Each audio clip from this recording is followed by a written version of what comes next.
What's good, y'all, man? We got Severance Season 2, Episode 4 breakdown, man. But, hey, 10 out of 10, another 10 out of 10 episode, man. You feel me? My boy Irvin finally cracked the code. Well, he been cracked the code, but, you know, he was step by step each episode.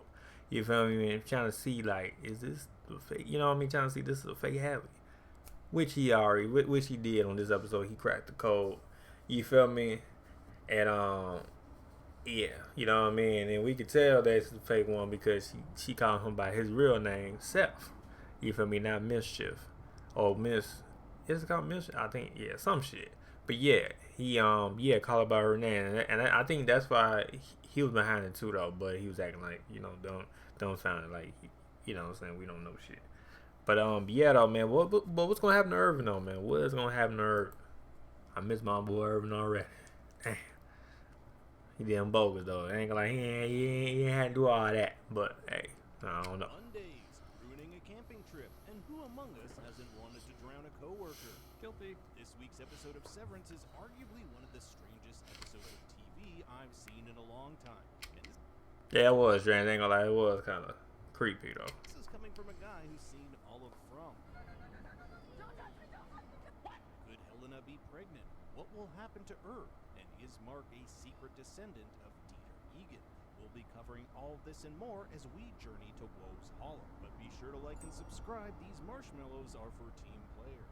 Marshmallows are for team players, Dylan. It makes sense this episode begins and ends with Irv. In fact, this shot completely encapsulates how alone he is. We're in the middle of an icy lake, and I gotta wonder how they got Irv's outie to agree to come all the way out. Yeah, I was about to As far say. as we know, Helly, or should I say Helena, was the only person not to wake up on this lake. She tells us she awoke on the cliff, a far safer choice for the woman set to take over Lumen. The lake itself, with its towering bluffs and thick ice, is reminiscent of the lake we see in the intro. Oh yeah, true. The same lake that has this drowning car. Since Miss Casey died in a car accident, I wonder if there's a connection here. You'll notice our characters wear these Russian-inspired outfits. The Soviet Union was known for its one-party rule, repression, surveillance, and censorship, much like our innies face at Lumen. So this design choice is an apt one. Dylan is the only one to be stoked about being outside. Remember, he didn't get to experience the outside last season as he was too busy making sure the overtime contingency worked. But if things couldn't get any weirder, our innies are treated to a DVD video introducing Yeah, some creepy stuff. or the outdoor retreat team building occurrence. If you rearrange the first letters for this acronym, you get the word robot, which isn't ominous at all.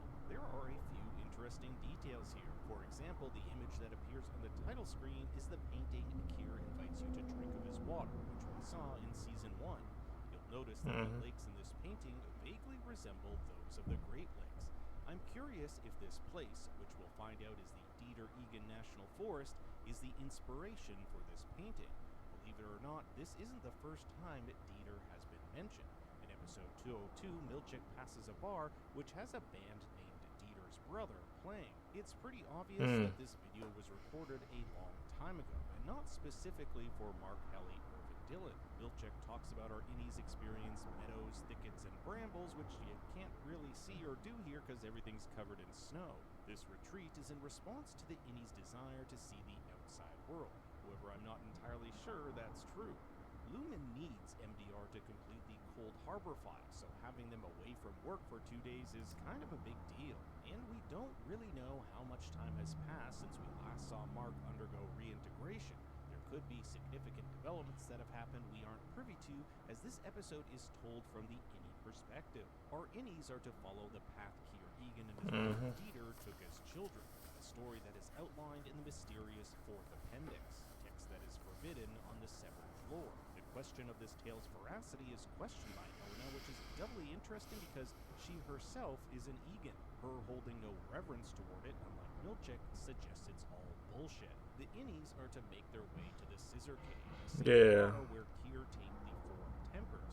We've seen a depiction of this in Kier Tames the Four Tempers, a painting which once hung in Miss Casey's wellness office. You'll notice Kier is armed with a cat of nine tails, each of the 9 knotted thongs representing Kier's 9 core principles.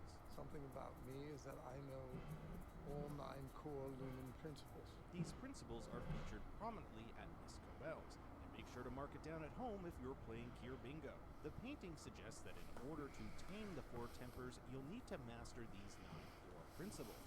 Irving is haunted by the temper known as woe, presented as a gaunt bride half the height of a natural woman. In fact, this episode is titled Woe's Hollow, the place where Milchek says is the world's tallest waterfall. It never ceases to amaze me what frivolous things Lumen decides to lie about. The other 3 tempers are never really mentioned this episode. However, it's possible that Chapter 2 of Milchek's book, which he teases, titled The Thieving Nanny, may be a reference to the old lady representing Dread. Last episode focused heavily on goats, and a goat is represented by the temper Malice, so I would not be surprised if we start to dig deeper into Kier lore. The name Scissor Cave is also interesting. Scissors cut. Our characters have cut or severed minds, and Kier himself figuratively cuts himself off from his brother. Our innies are led by doppelgangers credited as shadows. They represent their innie's twin, much like Kier. Kier's twin was always with him. Traversing the harsh landscape, they find the coveted 4th appendix. It is the tale of Kier's twin brother, Dieter. The name Dieter derives from German meaning army or warrior of the people, a staunch contrast to Kier, which means the Dark One. We have to ask ourselves 2 questions. Did Dieter ever exist? And if he did he actually die? Dieter's death in the story is insane. Yeah, that was it. It is said his eye spontaneously popped out and turned into sap, while his hair turned into moss and fell off. And she was like, do you ever believe that? Like, do you believe that? Since this story was allegedly written by Kier on his deathbed, it's highly probable this is the ravings of a man who is in the throes of mental illness. If I were a writer on the show, it would make for some insane TV if Dieter lived. Here's why. We know Kier Egan and his offspring would go on to create Lumen and entrench itself into the everyday lives of the people. Dieter's name being warrior of the people could create a whole opposing force to Kier and Lumen. His offspring would want to bring Kier down, and the thing that adds an extra element of drama is that they're all blood related. In the past, I've theorized that Helena and Mark might be related. How insane would it be if Mark was an ancestor of Dieter and Helen an ancestor of Kier? Remember, Mark's mother's name was Fern, a name associated with the forest, and where did Dieter want to spend all of his days? Yep, a forest. Mark's last name is Scout, and Scouts do all sorts of outdoor activities such as camping, hiking, and orienteering. Am I onto something here, or have I gone full Dieter? It would make sense that Kier depicts Dieter as a crazy masturbator who, quote, Spilt his lineage upon the soil. I feel we're not getting the true story of what became between these 2 brothers.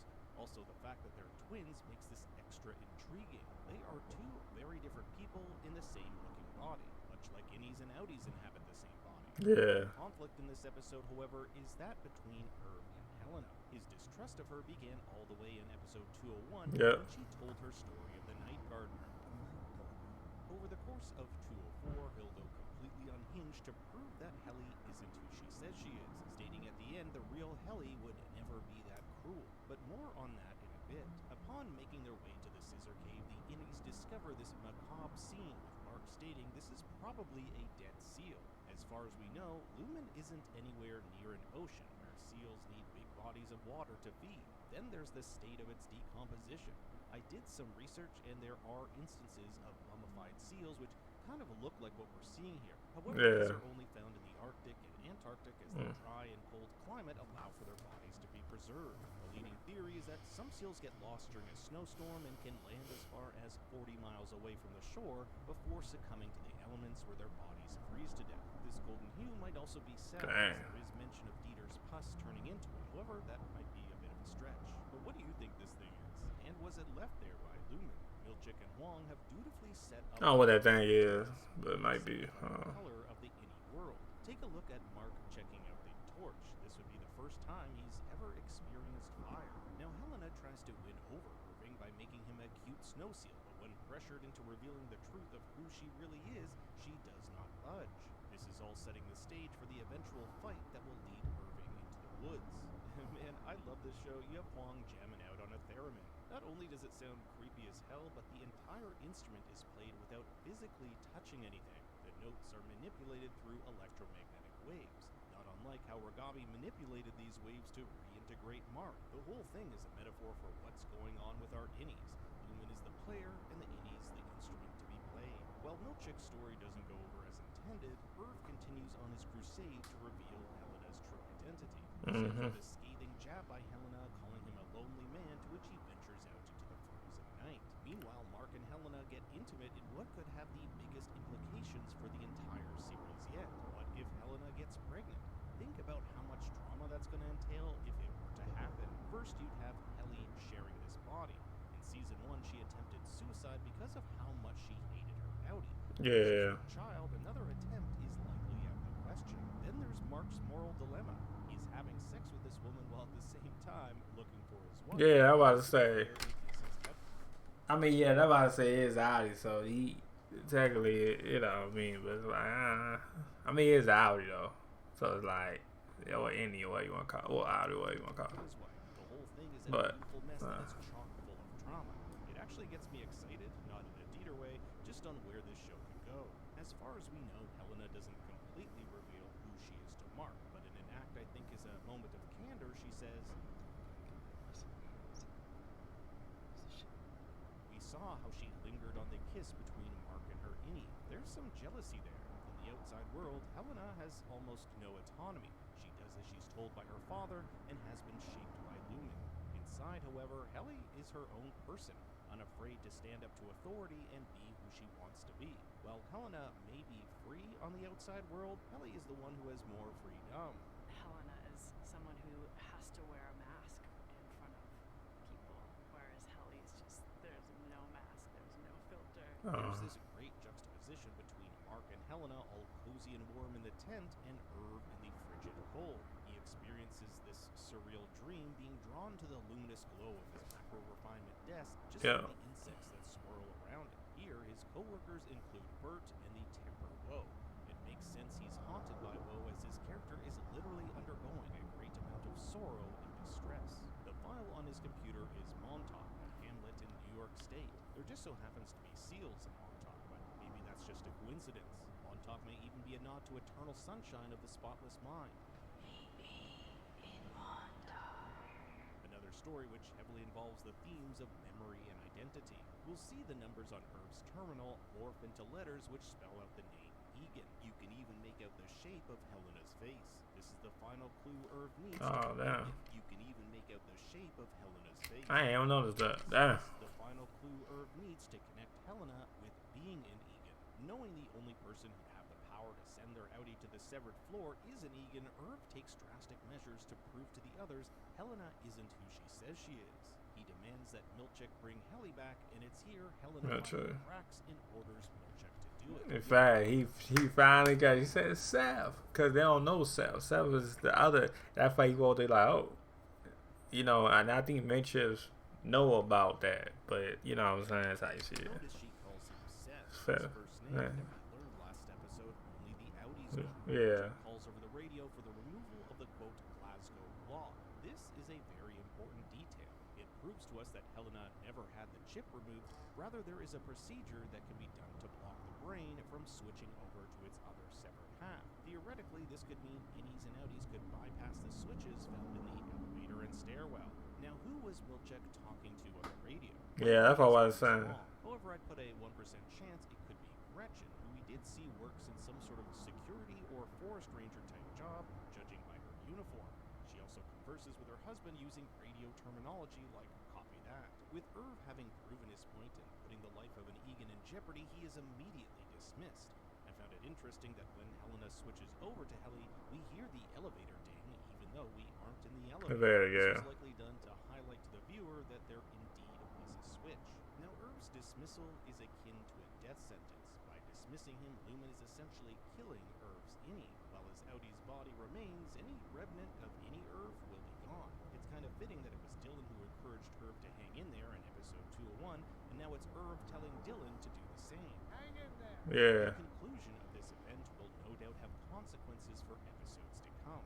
First, what will happen to Milchick? This was a royal hookup of the highest caliber, which almost resulted in the death of the next Lumen CEO.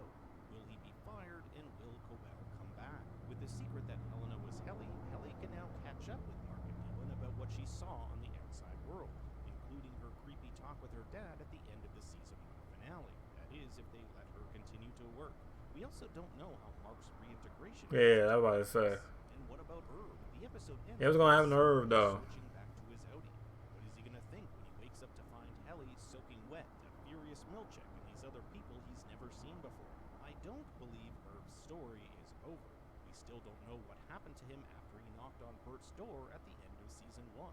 Bert himself has been keeping tabs on him. Irv makes cryptic phone calls to someone in the middle of the night. We know Irv's Audi has been investigating Lumen from the maps and employee lists he keeps hidden in his home. Now that he knows what Mark and Dylan look like, maybe he'll try to contact them. With next episode titled Trojan's Horse, it's possible we'll pick up with Mark's reintegration, Mark being the Trojan horse in this scenario. We still don't know how much time has passed since Mark's reintegration and this retreat. Yeah. So it's possible we could be doing a bit of a flashback as we head into episode 5. With that being said, let's get into our trailer sleuthing section where we dive into the trailers to see what future episodes. But it was good though, man. 10 out of 10. Give us 2 distinct shots of Bert, who we know has been stalking Irv. Someone actually follows Irv from this car, and I'm guessing it's him. We also see someone who might be a new character heading to the exports hallway. It appears to be the same person who delivers Irv his melon party. Now, how can Irv be getting a melon party if he's been dismissed? Either this is a flashback or Cabell has taken over and demands Irv be reinstated. But I doubt Helena would want that considering she was almost killed by him. Speaking of Cabell, it doesn't look like she's back to Lumen just yet, as she's seen here investigating some tunnel. Yeah, tunnel, okay. A cave found in Woe's Hollow. Miss Casey makes a few appearances, however, every time we see her, it appears to either be some sort of hallucination or dream. I think we're looking at the return of Helly back to the severed floor. Just take a look at her clenched fists as she says the words, "What the hell?" We see Mark here in the break room hallway, but notice he's not wearing a suit, rather the same blue sweater we saw him wearing at Pips. This is likely the result of his reintegration. Mark here at an Asian restaurant with Helena in the background. I wonder if Helena has to tell Mark's Audi that the two of them made love. That's gotta be one super awkward conversation to have. It's also possible they're talking about Miss Casey, who Audi Mark has been told is still alive. Here's Mr. Drummond talking to who I believe is Mr. Milchek, stating that his work will be remembered as one of the greatest moments on this planet. Rick and Hale likely getting to work on his revised version of the UUR. By the way, Apple has released this book on Apple Books, and it's also they did? Oh shit. also available in audio format. I'll be giving it a read to see if there are any clues. But now I turn it over to you. What do you think will happen next? I want to hear your thoughts and theories in the comments below. Thanks for watching. Be sure. Yeah, but it was good though, man. Like 10 out of 10 episode, man. I'm liking it. I fuck with it, man. But hey, let me know what y'all think on episode 4. Let me know. Let me know y'all side of episode 5. Let me know in the comment below. Like it was, yeah. Peace.